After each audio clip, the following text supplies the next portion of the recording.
Camaro disappeared in 2002 and came back. The Pontiac Firebird disappeared on the same production line in the same year and never returned.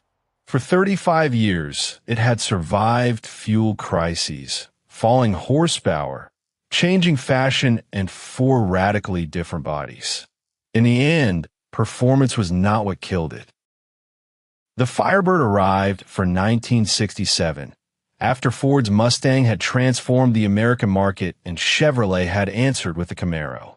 Pontiac shared Chevrolet's new F-body structure, but it was not content to sell a Camaro with a different badge. The split grille, integrated front bumper, narrow rear lamps, and Pontiac engines gave the car a character of its own. The range was unusually broad.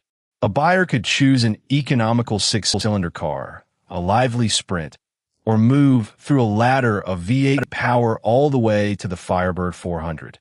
Pontiac had built its reputation around performance, and the Firebird compressed that identity into a smaller, younger package. But the car also began life under a compromise. Pontiac had explored the idea of a separate 2-seat sports car. General Motors would not risk placing another internal model too close to the Corvette. The Firebird was the solution. Shared corporate architecture, reshaped by Pontiac into something more aggressive. In 1969, Pontiac introduced the Trans Am package. At first, it was not the mass-market icon it would later become. It was a focused performance version, visually loud and produced in tiny numbers. Yet the name changed the Firebird's future. From this point forward, Firebird described the family. Trans Am described the fantasy, racing attitude, sharper handling, functional hardware, and a shape that looked ready to move even while parked. Pontiac had found a way to sell more than horsepower. It was selling a personality.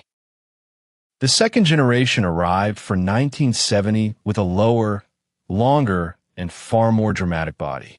The early cars combined European-influenced proportions with unmistakably American engines. At the top of the range, versions such as the Trans Am and Super Duty 455 showed how serious Pontiac could still be. Then the rules changed. Insurance pressure, emissions requirements, and the fuel shocks of the 1970s pushed the American performance market into retreat. Compression ratios fell. Output ratings changed. Engines that looked enormous on paper produced numbers that would once have seemed ordinary. The easy story is that the muscle car died here. The Firebird complicates that story. Pontiac kept refining the chassis, graphics, and road presence.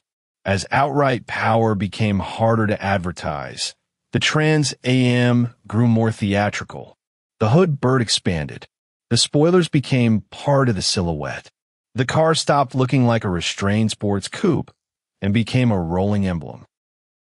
In 1977, a black and gold Trans Am became one of the most recognizable cars in American film. Smokey and the Bandit did not need to explain the car.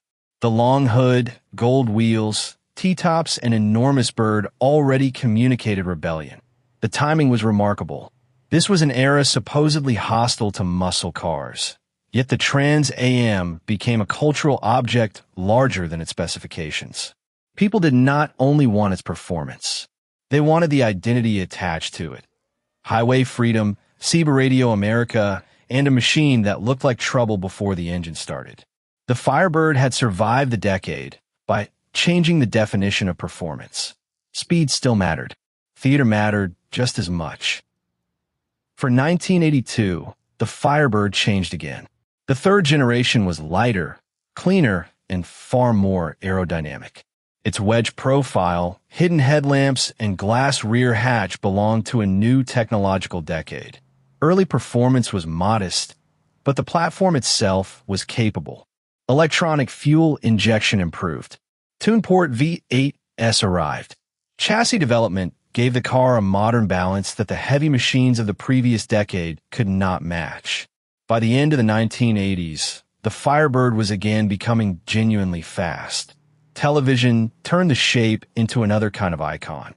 The car's low nose and futuristic dashboard fit an era fascinated by computers, digital displays, and intelligent machines.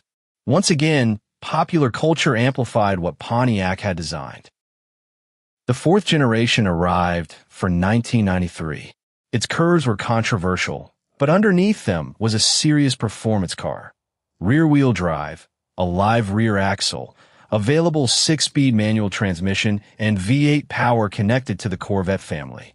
The decisive upgrade came for 1998 when the Formula and Trans Am received the aluminum LS1 V8.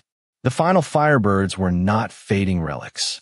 They were fast, mechanically proven, and capable of embarrassing more expensive machinery. The WS6 package added an aggressive ram air hood and made the last Trans Am impossible to mistake for anything else. That creates the central paradox of the Firebird story. The car was strongest just as its business case was weakest. By the beginning of the 2000s, the market had moved away from traditional pony cars. Firebird and Camaro sales no longer justified an aging platform and its dedicated production arrangements. General Motors ended both cars after the 2002 model year. For Camaro, that ending became a pause. Chevrolet still existed as one of GM's central global brands, and a new Camaro returned for 2010. Firebird had a deeper problem. Its identity belonged to Pontiac. During General Motors' restructuring, Pontiac itself was discontinued. Reviving the Firebird would have required reviving or transferring. The meaning of a brand GM had already closed. The Firebird was not canceled because the final car lacked performance. It disappeared because the corporation no longer had a secure place for the name.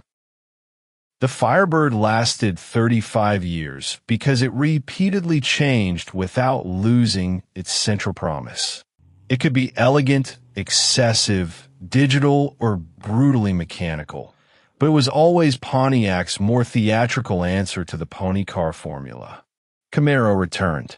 Firebird did not. That difference is exactly why the car remains powerful in memory. It belongs to a closed chapter of General Motors' history, and no modern replacement can claim the same lineage without reopening that chapter. The production line went quiet in 2002. The bird itself never really did.